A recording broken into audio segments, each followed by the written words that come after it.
Hey, Husker Nation, welcome back to Fordham University and another bowl practice report presented by Woodhouse. Again, this practice site is the practice site of the Huskers leading into kickoff in the Pinstripe Bowl, Fordham University. DB, how about we talk a little defense today? Yeah, defense is good. You saw them active today, really going over situational stuff, formation recognition so they could get lined up right. They look like they're ready to go with still about 48 hours out. All right, well, let's talk. Obviously, changes there at the defensive coordinator position with John Butler taking over that role. How different do you think it will look? How different do you think it could look? And what are going to be the keys for a defense led by John Butler? So I think a couple things. Number one, he's been a pressure guy by nature, so I think we'll see a few more pressure packages from Nebraska defensively, which would be a little out of the norm for them based on this year in terms of how many guys they like to bring. And the other thing is the substitution patterns. He's very situational, so you'll see big sets, small sets, dime packages, and he's got bodies to do it now with some of the young guys. So I think situationally, they will personnel BC quite a bit. Chatted with linebackers coach Rob Dvorak, and he mentioned that even though he's new in the DC role, he's been here all year, so the communication has been pretty helpful in that the fact that they are familiar with each other, they are able to communicate a little bit better than if it was somebody that was unfamiliar with how things go here. Yeah, it's fantastic, and we call it just the ability to talk shorthand, right? You can give very few words, verbiage, and guys understand what the kind of the desired outcome is, so I think it's been quite an advantage. And for the most part, like you watch practice from 2 months ago to now, it looks relatively similar, especially with how guys move and how active they are. So it's been pretty seamless. So you want to end this season on a high note with a win, but also when you talk about bowl games, a lot of it is about moving forward and how you set your program up. For these older guys and the guys like Ty and Nash and John and Gifford and all those guys, for them to want to be a part and be all in this game, how much does that set up a younger group to see, again, just the way things are done moving forward? Yeah, on the backs of the older guys. Like we've heard that sentiment a lot from Coach Rule and this staff this year, and I think it speaks volumes, doesn't it? I mean, just some of the age gaps, right? For Javen Wright, who's been here almost 6 years, to some of the young guys, it's their first year, and guys like Ty Robinson and what they've been through, Ike coming back. I think it's a big deal.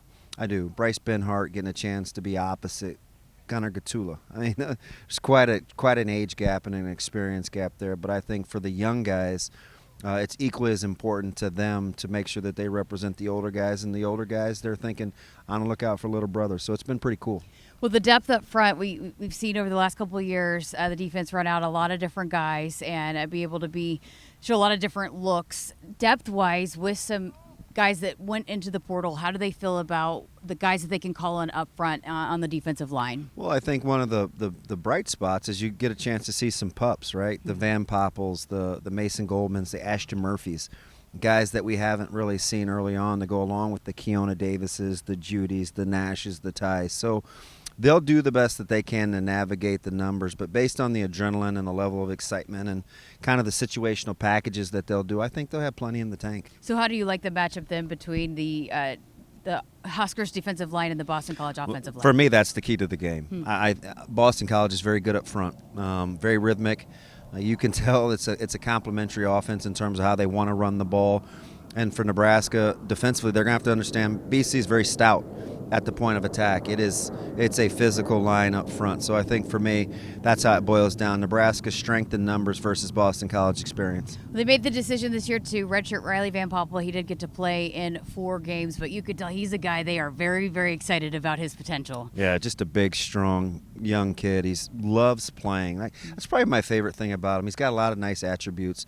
But I would start with his humility and how much he loves playing. This is important to him. You could just see the youthful exuberance and the level of appreciation he has for the bigs like Ty and Nash and how he wants to be a part of that family. He's going to be fun to watch. Well, DB got a chance to chat with Riley Van Poppel following practice today. Riley, this has got to be a culmination of things, right? You've been patient all season. You get a chance to be back out here with your guys playing. How does it feel?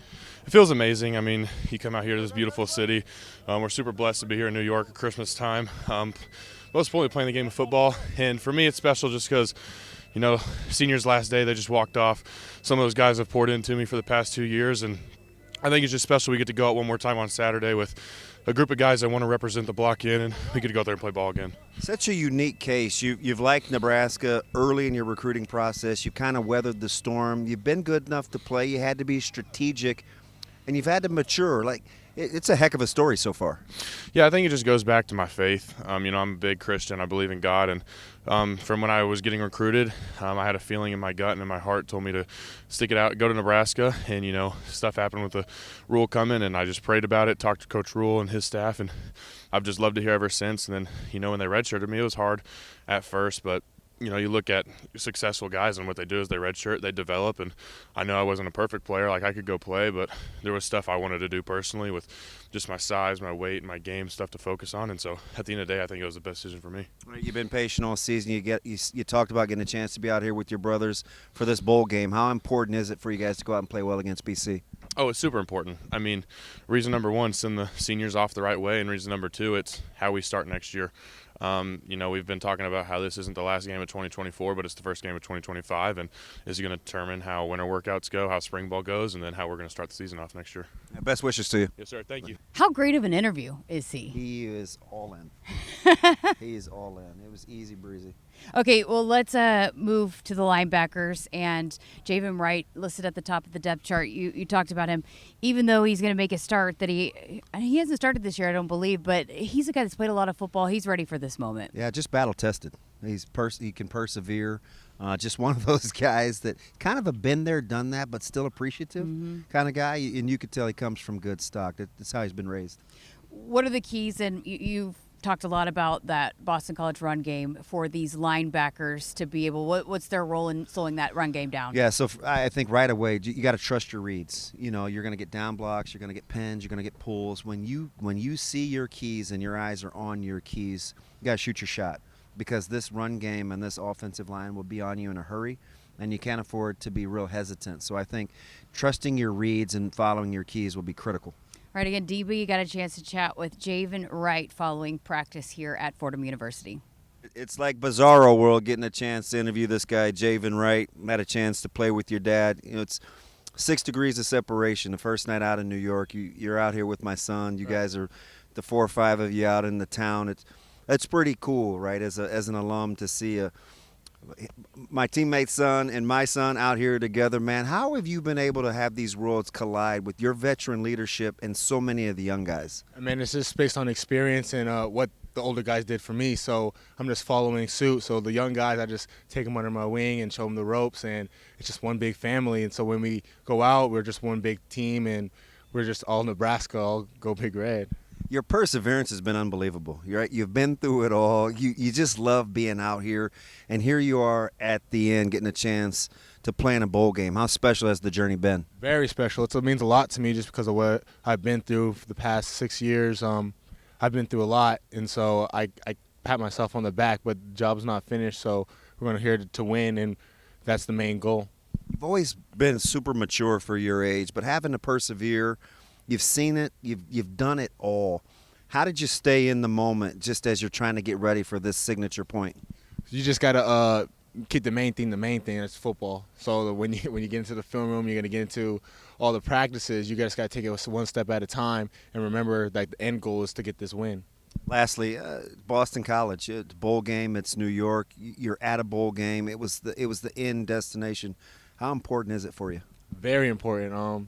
I mean, it's a stepping stone for this program. We haven't been here in a long time, so this is a great achievement. But we expect more next year, and this is just the beginning of 2025. This is the start of the 2025 season, so we're going to start this stuff off with a great note. Heck of a story. Yeah. It's Javen Wright.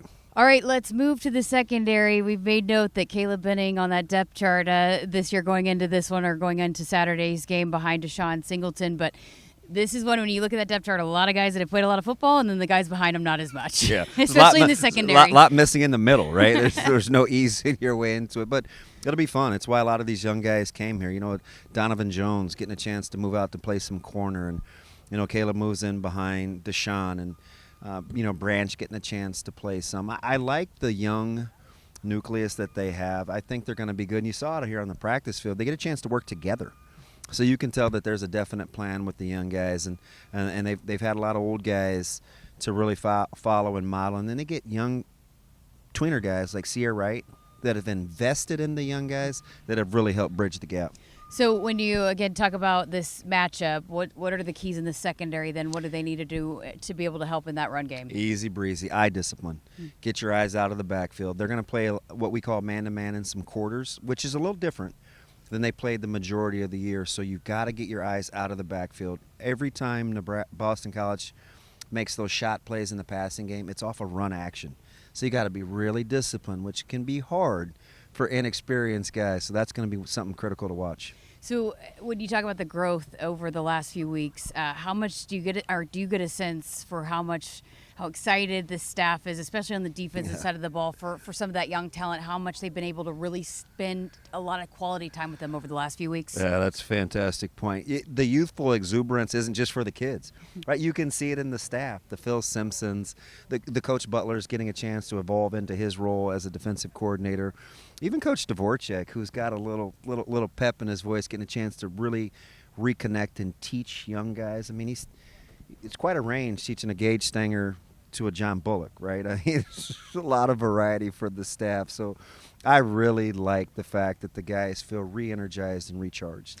And then just how prepared do you think those young guys are going to be if their numbers are called upon, especially with the amount of guys that we've seen run in and out on defense this year? That's the critical piece to the bowl practices, where they got all those developmental practices a week after Iowa City until now, where it was a lot of the young guys working together. Those practices are critical. Sometimes people, you get the eye roll, like how meaningful are they?